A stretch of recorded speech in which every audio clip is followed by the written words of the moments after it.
Bienvenue sur le podcast d'AVB. Nous vous proposons de découvrir ou redécouvrir ensemble quelques notions clés de l'assurance en quelques minutes. On se retrouve à nouveau pour un épisode de quelques minutes pour comprendre l'assurance et aujourd'hui, j'ai le plaisir de t'accueillir, Tanguy. Bienvenue. Salut, ça va ? Ça va et toi ? Bah ouais, très bien. Alors, tu viens nous parler de quoi aujourd'hui ? Alors, je voudrais vous parler des clauses bénéficiaires ou appelées autrement désignation de bénéficiaire. Ah, eh ben ça m'intéresse fortement. Qu'est-ce donc que la clause bénéficiaire ?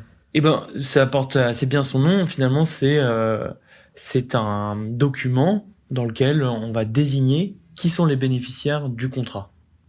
Et cette clause bénéficiaire, elle s'applique à certains types de contrats d'assurance, j'imagine, mais pas à tous. Alors, elle s'applique à tous les contrats d'assurance qui ont une garantie vie ou décès, donc y compris les frais d'obsèques.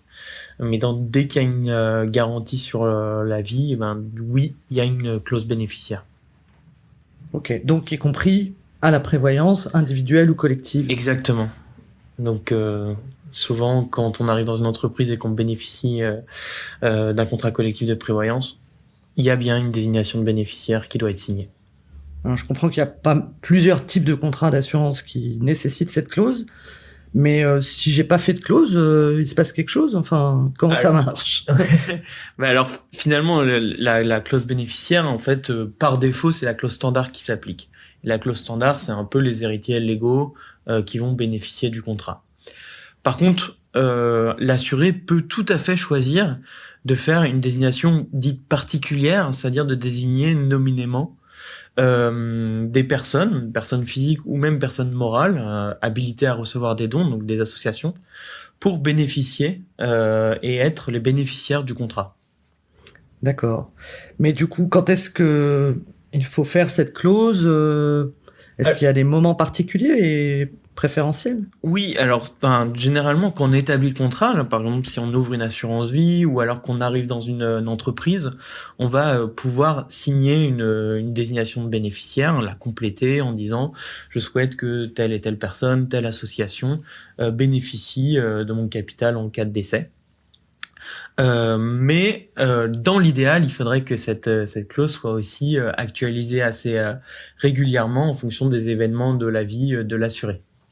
D'accord. Donc tu invites chacun. Oui, c'est important. Souvent on le sait pas, mais alors si on choisit d'avoir une désignation standard, c'est un peu c'est assez simple parce que ça suit un peu la vie et les héritiers légaux vont bénéficier de la clause bénéficiaire. Donc pas de sujet dans ces cas-là. Si on a fait une désignation particulière, voilà, la vie étant fait d'aléas, on peut avoir des changements de vie, de vouloir aussi à un moment léguer à une personne différente, à une association par exemple.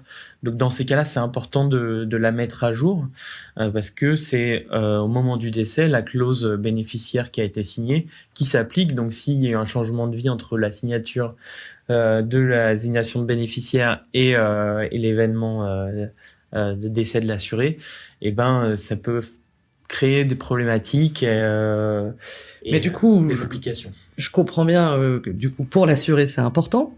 Mais est-ce important pour les assureurs ? Oui, c'est important pour les assureurs parce que l'activité dans le cadre de contrats d'essai est très réglementée, notamment par la loi Eckert qui impose à l'assureur de payer dans un certain délai les garanties d'essai et de verser le capital aux bénéficiaires. Et en fait, l'assureur, il n'a pas tant de moyens pour bien connaître les bénéficiaires de ces garanties.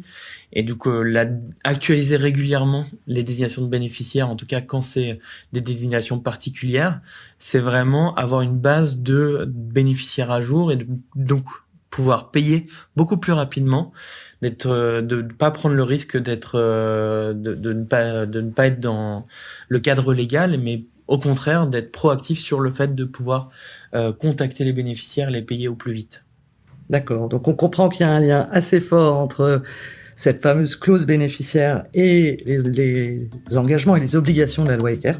Exactement. On aura sans doute l'occasion de parler plus précisément de la loi Eckert dans un prochain épisode. Avec plaisir. Merci à toi. Merci.